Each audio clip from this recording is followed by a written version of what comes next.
Мукалтин хорошо помогает при сухом кашле, разжижая и выводя бронхиальный секрет, но, к сожалению, смягчение кашля происходит не сразу. Можно ли ускорить этот процесс? Можно попробовать необычный рецепт, употребляя одновременно мукалтин и боржоми от кашля. Рассмотрим, почему помогает это сочетание.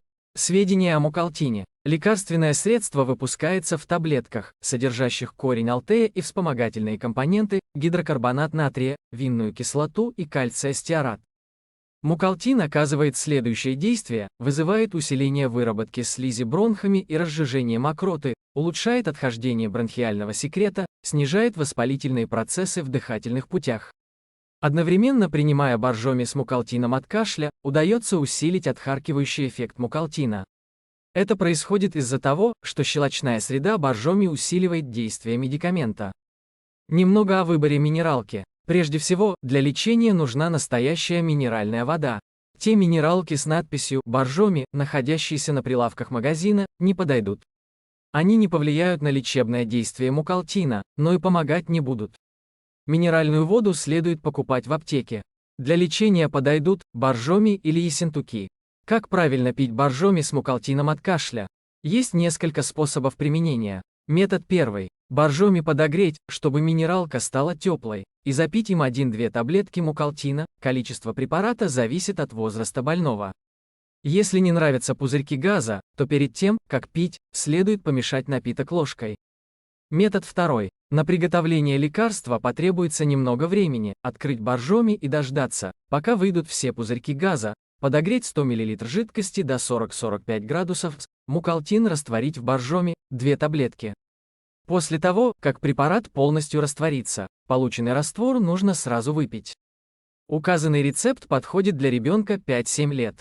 Приготовленное средство рекомендуется принимать на ночь. Горизонтальное положение поможет лучшему разжижению бронхиального секрета, а изменение положения тела при утреннем вставании поможет малышу лучше откашлять мокроту. Метод третий. Для этого рецепта потребуется, помимо мукалтина и боржоми, немного молока, молоко и воду отдельно прогреть до 45-50 градусов, смешать теплые компоненты, в 100 год миллилитр полученной жидкости растворить таблетки мукалтина. Пить получившийся состав нужно сразу после приготовления. Если оставить раствор на потом, то будет менее эффективный результат. Недостаток этого рецепта в том, что питье получается неприятным на вкус, и маленькие дети отказываются принимать получившийся раствор. Улучшить вкусовые качества можно, добавив в жидкость 1 чайную ложку меда. Как часто можно использовать рецепты? Ограничений для питья боржоми нет. Принимать от кашля боржоми и мукалтин можно несколько раз в день, соответствует кратности приемов назначенного лекарства. Это рекомендуется делать при сухом мучительном кашле. В легких случаях можно в течение дня просто пить таблетки, а на ночь применять лечебную смесь из боржоми и мукалтина. Сочетая лечение мукалтином с приемом боржоми, можно ускорить очищение дыхательных путей от скопления мокроты и облегчить состояние больного. Но следует соблюдать осторожность, у лечебной минеральной воды имеются противопоказания. Прежде чем использовать выбранный рецепт, следует проконсультироваться с доктором.